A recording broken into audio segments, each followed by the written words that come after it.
আসসালামু আলাইকুম। অন্য মঞ্চের আলোচনায় আপনাদের সকলকে আমন্ত্রণ জানাচ্ছি।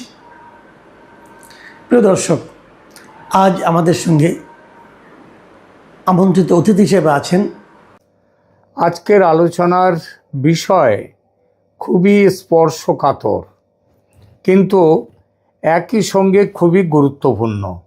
প্রশ্নটা হলো, বাংলাদেশের রাজনীতিতে কি সত্যিই নতুন এক সমীকরণ তৈরি হচ্ছে? আওয়ামী লীগের দীর্ঘদিনের ভারত ঘনিষ্ঠ ইমেজের বিপরীতে এখন কি বিএনপি ভারতের ক্ষমতাসীন দল বিজেপির সঙ্গে নতুন ধরনের সম্পর্ক গড়ার পথে হাঁটছে? আর যদি তাই হয়, তাহলে তারেক রহমান কি রাজনৈতিকভাবে একটি সাহসী পদক্ষেপ নিয়েছেন, নাকি ঝুঁকিপূর্ণ এক খেলা শুরু করেছেন? এই আলোচনা করতে গেলে শুরুতে সম্পর্ককে বেশি করে ব্যাখ্যা করা হয় ঐতিহাসিক ঘনিষ্ঠতা, স্বাধীনতা যুদ্ধের একটা স্মৃতি এবং এইগুলো নিয়েই করা হয়। কিন্তু একটা জিনিস পরিষ্কার করতে হবে, আমরা এখানে গুজব নয়, যতটা সম্ভব যাচাইযোগ্য তথ্য, রাজনৈতিক বাস্তবতা এবং তার উপর দাঁড়িয়ে করা যুক্তিগ্রাহ্য বিশ্লেষণ, এই তিনটে জিনিসকে আমরা আলাদা করে দেখব।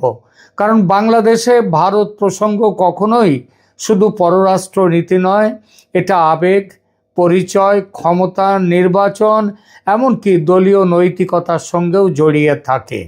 প্রথম প্রশ্ন, আওয়ামী লীগ আর ভারতের কংগ্রেস, তাদের সম্পর্কটা আসলে কী ছিল?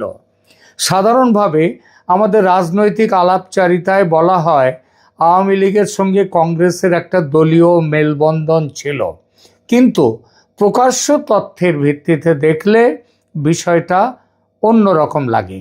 আওয়ামী লীগ কংগ্রেসের যে সম্পর্ককে বেশি করে ব্যাখ্যা করা হয় ঐতিহাসিক ঘনিষ্ঠতা, স্বাধীনতা যুদ্ধের স্মৃতি, নেতৃত্ব স্তরের অর্থাৎ শেখ মুজিব এবং ইন্দিরা গান্ধীর মধ্যে যে আস্থা পারস্পরিক, এবং পরবর্তীকালে আবার বিভিন্ন কংগ্রেস সরকার তাদের সাথে যে শেখ হাসিনার যে আস্থা স্তর, সেইটা বলা হয়। এছাড়া রাষ্ট্রীয় যে বোঝাপড়ার ধারাবাহিকতা হিসেবে এই সম্পর্ককে দেখা হয়। প্রকাশ্য কাঠামোবদ্ধ ধারাবাহিকতা হিসেবে এর প্রকাশ। আনুষ্ঠানিক পার্টি টু পার্টি জোটের স্পষ্ট কোনো প্রমাণ সামনে নেই। অর্থাৎ আওয়ামী লীগ ও কংগ্রেসের সম্পর্ক ছিল, কিন্তু সেটা দুই দলের মধ্যে দলীয় চ্যানেল না হয়ে বেশি ছিল রাজনৈতিক বিশ্বাস, নেতৃত্বের যোগাযোগ এবং দুই রাষ্ট্রের কৌশলগত বোঝাপড়ার জায়গা। এই জায়গা থেকেই আমাদের আলোচ্য প্রসঙ্গটি গুরুত্বপূর্ণ হয়ে ওঠে। যদি বিএনপি এখন সরাসরি বিজেপির সঙ্গে দলীয় সম্পর্কের পথ খোলে, তাহলে সেটা আগের চেয়ে ভিন্ন এবং অনেক দিক দিয়ে বেশি স্পষ্ট একটি পদক্ষেপ, যা ভারতের কোনো রাজনৈতিক দলের সঙ্গে বাংলাদেশের কোনো রাজনৈতিক দলের এতকাল ছিল না। এখন আসি সাম্প্রতিক ঘটনায়।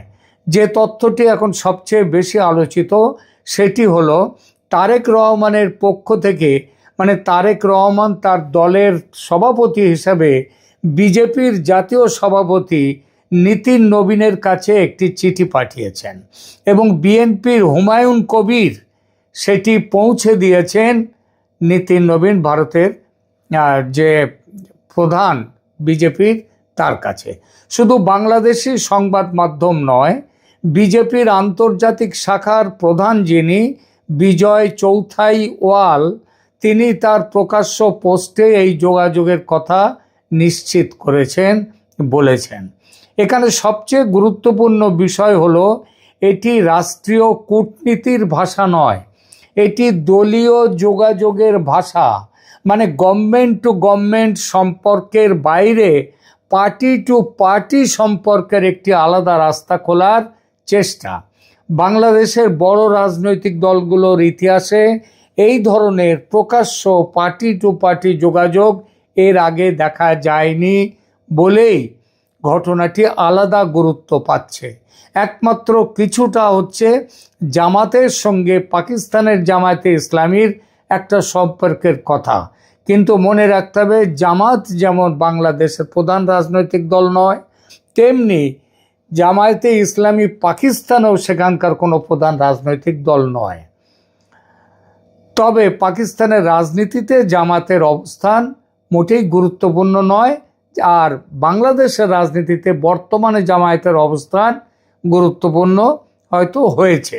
আজ যদি একই বিএনপি ভারতের ক্ষমতাসীন দল বিজেপির সঙ্গে সম্পর্ক গড়ার চেষ্টা করে, তাহলে বিরোধীরা বলতেই পারে এটা কি নীতির পরিবর্তন নাকি শুধু ক্ষমতায় টিকে থাকার অঙ্ক। এখানেই তারেক রহমানের সামনে সবচেয়ে বড় রাজনৈতিক চ্যালেঞ্জ।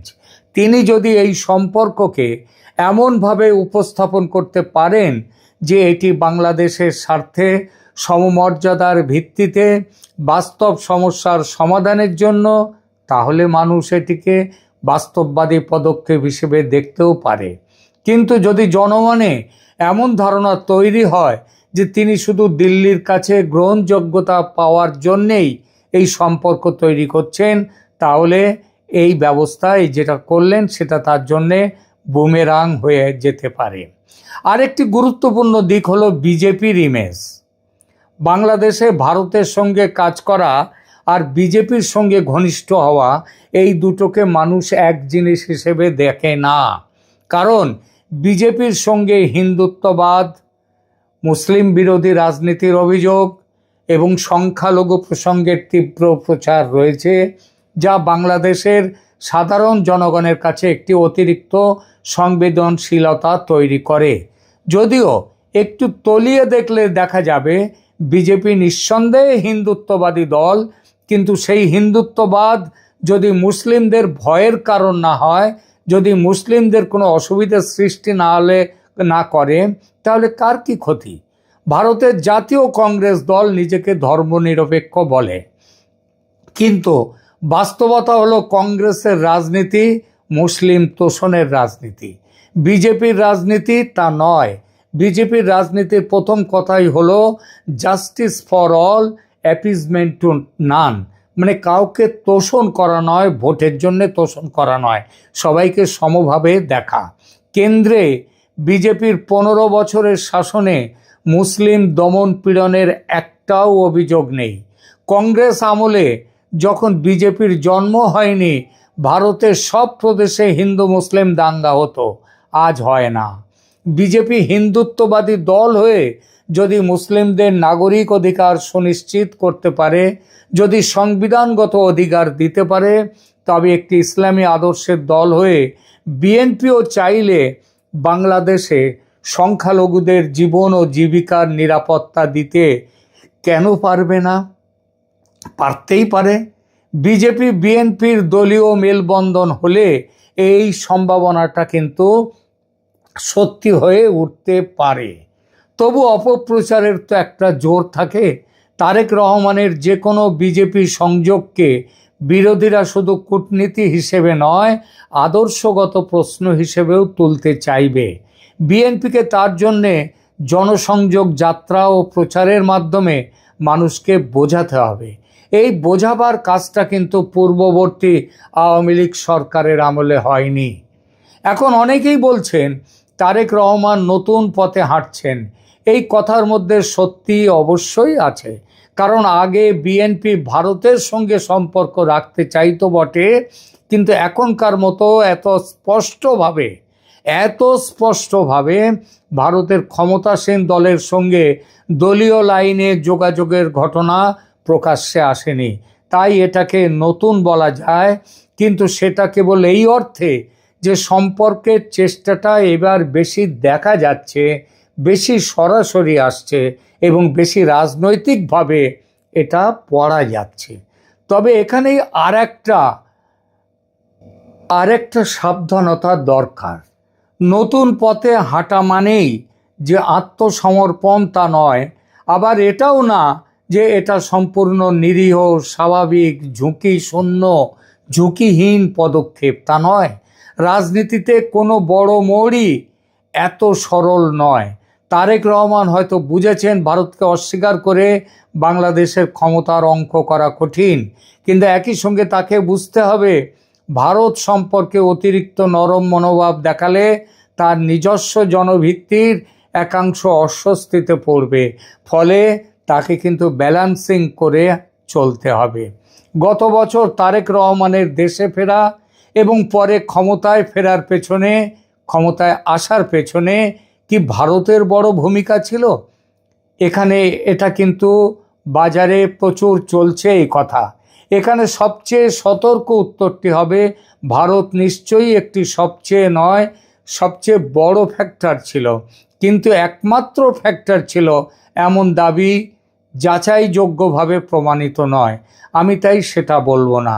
যদিও আমেরিকার গোয়েন্দা প্রধান তুলসি গ্যাবার্ড বাংলাদেশ নির্বাচনের ফল ঘোষণার পর ভারতের এনএসএ অজিত ডোভালকে ফোনে বলেছেন, this time you have won, কনগ্র্যাটস।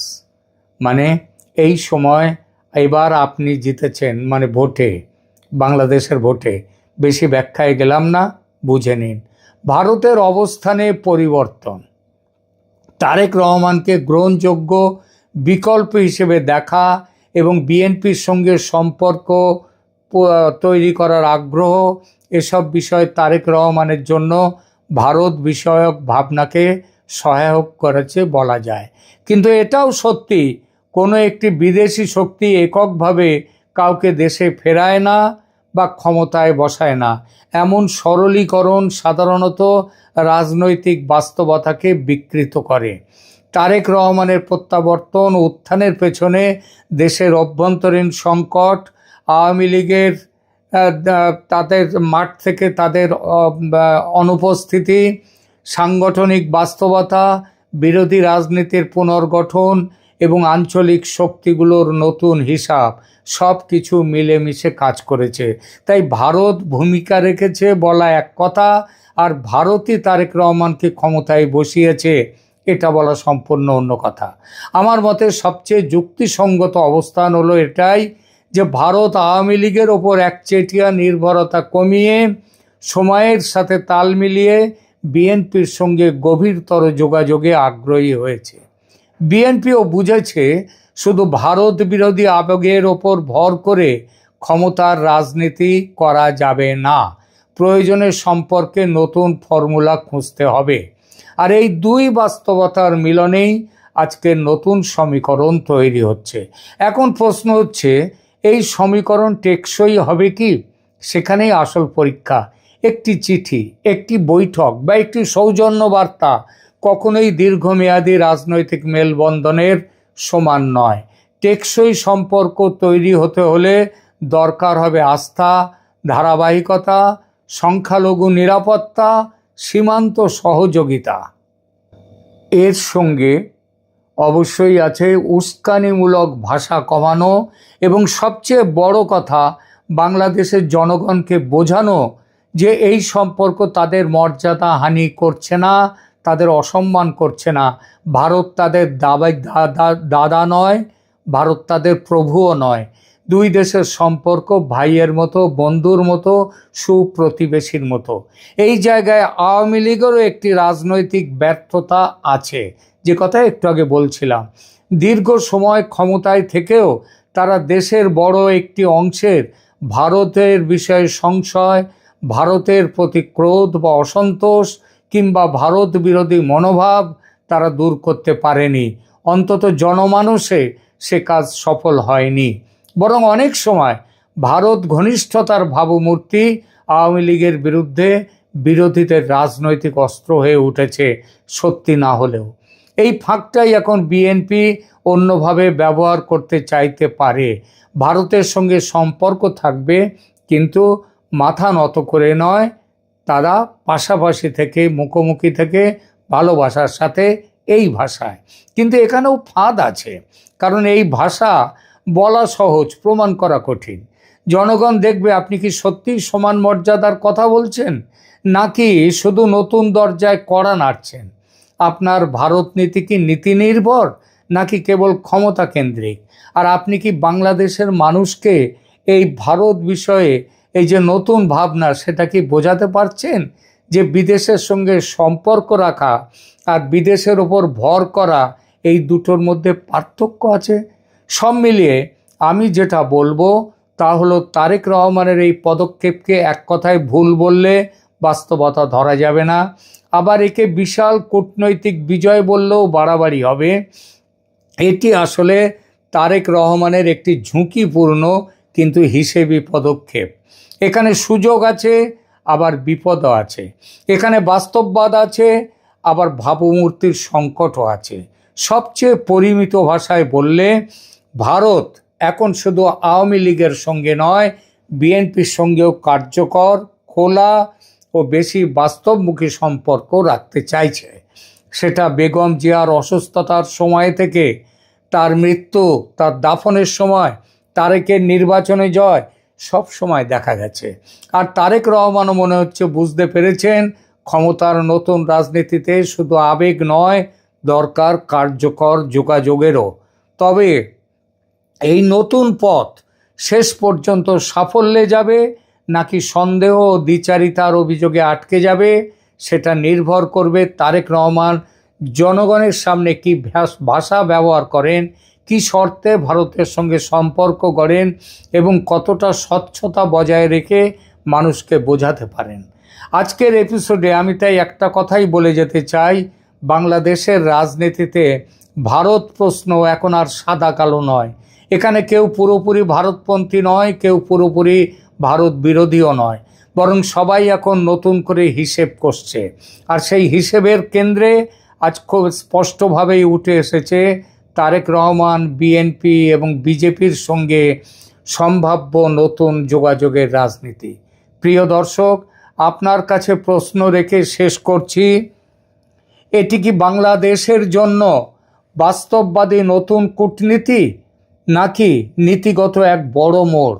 আর আপনি কি মনে করেন ভারত বিরোধী জনমতের ভেতর দাঁড়িয়ে এই পথ ধরে বিএনপি কি সফল হতে পারবে তাদের দুদেশের সম্পর্কের উন্নয়নে? কেমন লাগলো আমাদের এই আজকের বিশ্লেষণ? কমেন্ট করে জানান।